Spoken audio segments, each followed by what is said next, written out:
Hello guys, welcome back to Anusha's kitchen. So happy Diwali మీ అందరికీ. సో ఈరోజు దివాళీ రెసిపీలో పార్ట్ 2 రెసిపీ, స్వీట్ రెసిపీ వచ్చేసి బాదుషా అనమాట. సో బాదుషాని ఇంట్లోనే సింపుల్ అండ్ ఈజీగా ప్రిపేర్ చేసుకుందాం, వచ్చేయండి.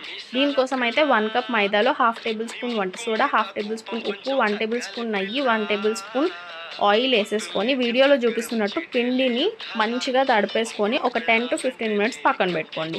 ఈలోపు ఒక ప్యాన్లో 1 కప్ షుగర్, అదే కప్తో వాటర్ వేసుకొని, నేనైతే ఇక్కడ ఫుడ్ కలర్ని యాడ్ చేసుకున్న, ఆప్షనల్, మీకు ఇష్టం ఉంటేనే యాడ్ చేసుకోండి. సో పాకంకి అది వదిలేసి ఇక్కడ పిండిని మంచిగా చిన్న చిన్న బాల్స్లోకి, పోర్షన్స్లోకి డివైడ్ చేసుకొని మనం వడలు ఎలా వేస్తామో ఆ షేప్లోకి మౌల్డ్ చేసుకోండి. ఈ పిండిని మొత్తం చూస్తున్నారు కదా, ఇట్లా. దీని తర్వాత మంచిగా హీట్ అయిన ఆయిల్ని మీడియం ఫ్లేమ్లో పెట్టేసి ఈ వడలు మొత్తం మీడియం ఫ్లేమ్లోనే 15 మినిట్స్ గోల్డెన్ బ్రౌనిష్ కలర్ వచ్చేంత వరకు మంచిగా కుక్ చేయాలి. లోపల కూడా మనకు ఉడకాలి కాబట్టి. సో వన్స్ అది గోల్డెన్ బ్రౌనిష్ కలర్లో టర్న్ అయిపోయిన తర్వాత మనం చేసుకున్న షుగర్ సిరప్లో దీన్ని మంచిగా వేసేసి ఒక 20 minutes to half an hour పడుతుంది ఈ షుగర్ సిరప్ మొత్తం బాదుషాలోకి పీల్చుకోవడానికి. చూస్తున్నారు కదా ఎంత యమ్మీగా అయిందో. ఇదైతే సూపర్ టేస్టీగా అయింది. మీరు దివాళీకి డెఫినెట్గా ట్రై చేయండి.